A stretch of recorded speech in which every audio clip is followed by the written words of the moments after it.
Hello မင်္ဂလာပါကျွန်တော်နာမည်ဆမ်ဝတ်သူပါကျွန်တော်ဒီနေ့ပြောပြမယ့်အကြောင်းအရာကတော့encoding ရယ် encryption ရယ် hashing ရယ် obfuscation အကြောင်းပြောပြပါမယ်ဆိုတော့ဒီအကြောင်းအရာတွေကျွန်တော်တို့ ID သမားအများစုကကျွန်တော်တို့ရောနေကြများပါတယ်နော်ဟုတ်ပြီencoding မှာပေါ့ကျွန်တော်တို့ဘာတွေပါလဲပေါ့နော် encoding မှာကျွန်တော်တို့ASCII တွေရှိမယ် Unicode ပေါ့နော်စာရီပေါ့နော်ပုံမှန်စာရီရှိမယ်စာရီပေါ့နော်စာရီနဲ့ပတ်သက်ပြီး Unicode တွေရှိမယ်အဲ့ဒါတွေကကျွန်တော်တို့ encoding လုပ်လို့ရတယ်ပေါ့ UI encoding ရှိရယ်နောက်ပြီးတော့ base 64ရှိရယ်ပေါ့နော်ဆိုတော့သူကဘယ်လိုမျိုးလဲဆိုတော့ data ကနေပြီးတော့ကျွန်တော်တို့data ကနေပြီးတော့ hash code တွေကိုကျွန်တော်တို့ကပြောင်းပေးလို့ရတယ် hash code တွေကနေတော့hash codeတွေကနေ encode လုပ်ထားတဲ့ code တွေကနေတစ်ဆင့်ကျွန်တော်တို့ data တွေကိုလည်းပြန်ပြီးတော့ပြောင်းပေးလို့ရတယ်ဆိုတော့အဲ့ဒါကိုကျွန်တော်ကဆိုပါတော့ရေးပြအဖြစ်အဲ့ဒါမျိုးကိုကျွန်တော်က encoding ကိုခေါ်တယ်ပေါ့နော် encryption ကကျတော့ကျွန်တော်က key တွေပါလာတယ်ကျွန်တော်တို့အဲ့ခုနကတော့အဲ့လိုမျိုးလုပ်တဲ့ပုံစံ plus key တွေပေါ့နော် key တွေကကျတော့ကျွန်တော်တို့ဆိုတော့ key ကျွန်တော်တို့တွေပြောရရင် passport လိုမျိုးပေါ့နော်အဲ့လိုမျိုး key တွေနဲ့ကျွန်တော်တို့ကပေါင်းဆက်ပြီးတော့ encryption လုပ်တာပေါ့နော်ဆိုတော့အဲ့ key ရှိမှဒါကျွန်တော်တို့တွေကအဲ့ထဲရရှိတဲ့ data တွေကိုကျွန်တော်တို့တွေကယူရတယ်ပေါ့နော်အဲ့ key မရှိဘူးဆိုလို့ရှိရင်ကျွန်တော်တို့တွေကဘာ key နဲ့သူ encrypt လုပ်ထားလဲဆိုတော့ကျွန်တော်ကမသိတဲ့အတွက်ကြောင့်ကျွန်တော်ယူလို့မရဘူးပေါ့နော်အဲ့လိုပုံစံမျိုးပြောတာပါနော်ဆိုတော့ hashing ကကြောက်ဘယ်လိုမျိုးလဲဆိုတော့ခုနကတော့ကျွန်တော် encoding ကကြောက်ကျွန်တော် encoding က data ကနေပြီးတော့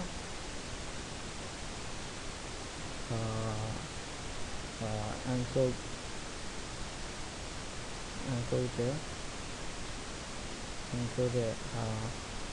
hash code တွေနော် hash code တွေနော်hash code တွေဒီပေါင်းပြီးတော့မျိုးရှိရပေါ့ဒါတချို့ဆိုလို့ရှိရင်တော့hash code တွေမဟုတ်ဘူးနော်တခြားသေးတဲ့စာနဲ့ code တွေနော်အသေးရောပေါင်းနေတယ်encryption ကကြာတော့တောင်းဒီတာနေပြီးတော့hash code ကိုဒီပြန်ပြောင်းနေ data plus 0နော်ဒီမှာဒီ hash code ကနေပြီးတော့ကျွန်တော်တို့ကdata ကိုလည်းပြန်သွားလို့ရတယ်။ဆိုကြတော့ hash code key ဆိုလို့ရှိရင် data ကိုပြန်သွားတယ်။ hashing ကကြတော့ကျွန်တော်တို့ hashing ကကြတော့သူက data ကနေပြီးတော့ဒီ hash code ကိုထုတ်ပေးတယ်။သူကlength တစ် length လို့ဆိုဒီ hash code နဲ့value ပေါ့ဒီ data ဆိုလို့ရှိရင်ဒီ hash code ရအောင်အသေးပဲဒီတော့obfuscation ကကြောင့်ကျွန်တော်တို့ဟိုစား coding ကိုကျွန်တော်တို့ကဘယ်လိုပြောနားမလဲအောင်ခက်အောင်လုပ်လိုက်တာပါcoding ကိုဆိုတော့difficult to understand လိုက်တော့ဒီပြအပြင်အဲ့လိုမျိုးမှတ်ထားပါနော်ကျွန်တော်ဆက်သွားပါโอเคဆိုတော့ကျွန်တော်browser ဖွင့်လိုက်ပါတယ်ကျွန်တော်online editor tools သုံးရပါတယ်တကယ်လို့ကျွန်တော်တို့ online editor မသုံးဘူးဆိုလို့ရှိရင်လည်းကျွန်တော်တို့ဘာသုံးလို့ရလဲဆိုတော့sublime တက်ဒါမှမဟုတ် notable ပဲကျိုင်းနေတဲ့ editor တခုသုံးပါတော့ကျွန်တော်နည်းနည်း online tools လေးပါပြချင်တဲ့အတွက်ကြောင့်ကျွန်တော် online editor tool ကိုကျွန်တော်သုံးပြပေးပါမယ်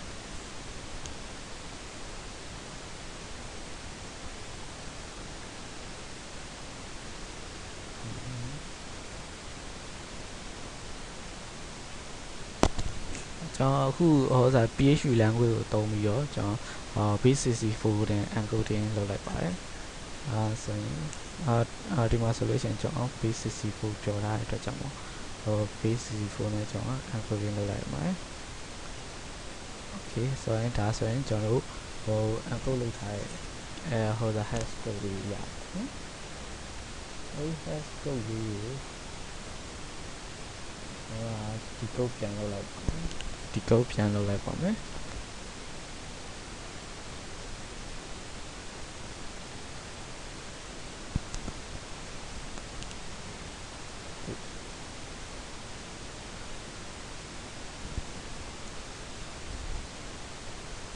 ဒါဆိုပထမဆုံးတစ်ခုက hash code ကိုကျွန်တော် data ကနေပြီးတော့ hash code ကိုတွားတယ်ပြီးတော့ hash code ကနေပြီးတော့ကျွန်တော် data ကိုတွားတယ်အဲ့လိုမျိုးလုပ်လို့ရတဲ့ဟာမျိုးကိုကျွန်တော်တို့တွေက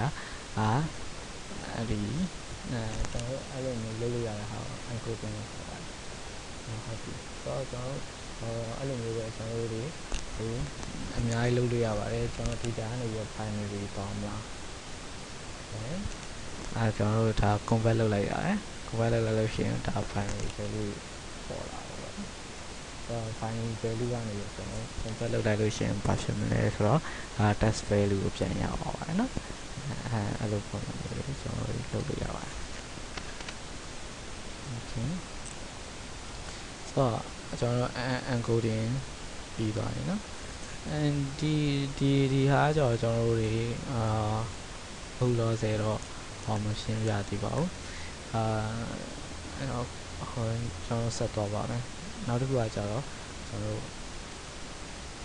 amplify နော် amplify နဲ့လုပ်ကြအပေါ်ကဟာကအခုလောဆယ်ပြဖို့ကနည်းနည်းအဆင်မပြေသေးတဲ့အတွက်ကျွန်တော်ကြော်သွားတာပါ amplify ဆိုရင်ကျွန်တော်တို့ဒီမှာအဲ့လိုပြီးလိုက်ပါဒီလိုက်လို့ရှင်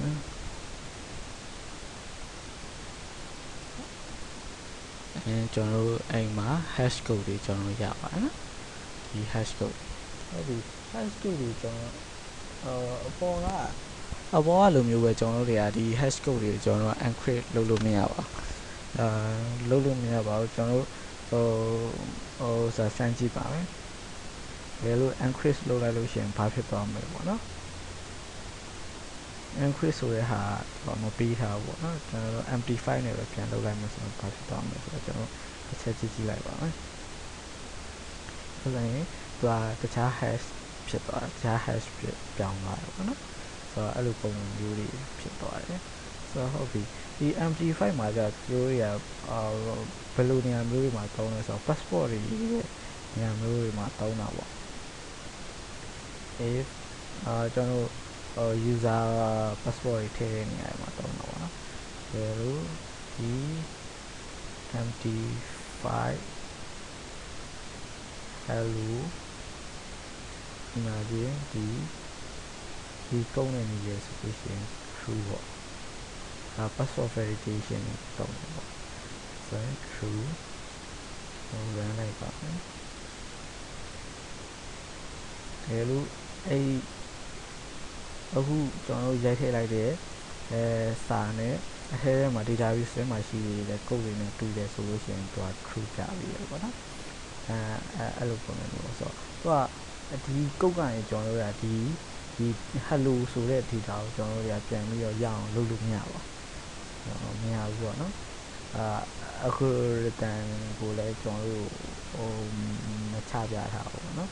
ကျွန်တော်ထွင်တဲ့လူကပဲသိမှာပေါ့အဲ့လိုပုံစံမျိုးကိုကျွန်တော်က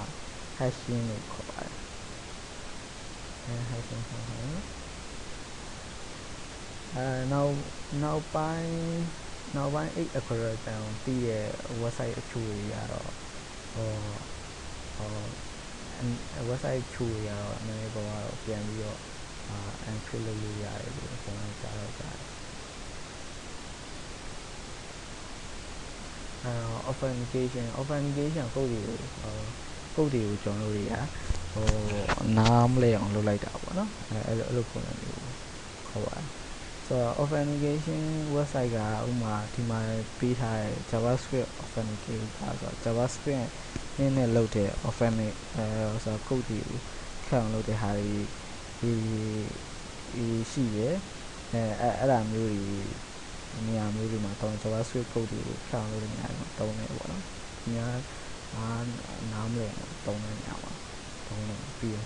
program ကြောင့် Android မှာတုံးတော့ပေါ့။ဒီအခုလို့ဆို JavaScript ဟာတော့ပြလိုက်တော့ JavaScript organic တွေပါဆိုတော့ဒီ online tools တွေတော့တုံးပါမယ်။ပြောရရင်ဒီဘက်မှာရှိတဲ့ JavaScript code တွေကိုတော့ organic လုပ်လိုက်organic လုပ်ရလို့ရှိရင်ကျွန်တော်ဒီဘက်မှာကျွန်တော်တို့ programmer ဒီနားလဲရခတ်သွားတဲ့ code တွေထွက်လာပါတယ်အဲ့ code တွေကိုကျွန်တော်ဒီဘက်မှာအားကြောင့်UHTML ထဲမှာထည့်လိုက်တယ်ထည့်ပြီးsave လုပ်လိုက်တယ် save ပြီးတော့ဟိုဘက်မှာကျွန်တော် browser ထဲမှာဖွင့်ကြည့်လိုက်မယ်နော် browser မှာဖွင့်ကြည့်လိုက်မယ်ဆိုလို့ရှိရင်အဲ့လိုပေါ့ပြီးတွေ့ဆိုတော့ပထမဆုံးကဆိုတော့ကျွန်တော်တို့ကဒီ code နဲ့ပဲကျွန်တော်တို့က online မှာဆိုတော့ JavaScript ထဲမှာတော့ run လိုက်အဆင်ပြေတယ်ဒီ code နဲ့လည်းတွားပြီးတော့ run လိုက်အဆင်ပြေတယ်ပေါ့နော်ကျွန်တော်တို့ JavaScript code တွေဆိုတာbrowser ထဲမှာပေါ်တဲ့အတွက်ကြောင့်မို့ browser ထဲမှာပေါ်တဲ့အတွက်ကြောင့်မို့ code တွေကိုလွယ်တကူပြင်တာတွေယူတာတွေလုပ်လို့ရတဲ့အတွက်ကြောင့်မို့ဒီလိုမျိုး authenticate လုပ်ထားမယ်ဆိုလို့ရှိရင် production မှာသုံးထားမယ်ဆိုရင်ကျွန်တော်တို့တက် save ဖြစ်တာပေါ့နော်ဒီဘက်မှာလည်းကျွန်တော်တို့ method တွေရှိပါတယ် authenticate လုပ်ချင်တဲ့method တွေရှိပါတယ်အဲ့ဒါလေးယူသုံးလိုက်အောင်ပဲ okay ဒီနေ့သင်ခန်းစာကိုဒီလောက်ပါပဲဆိုတော့ကျွန်တော်ဒီမှာပဲရပ်ထားပါလို့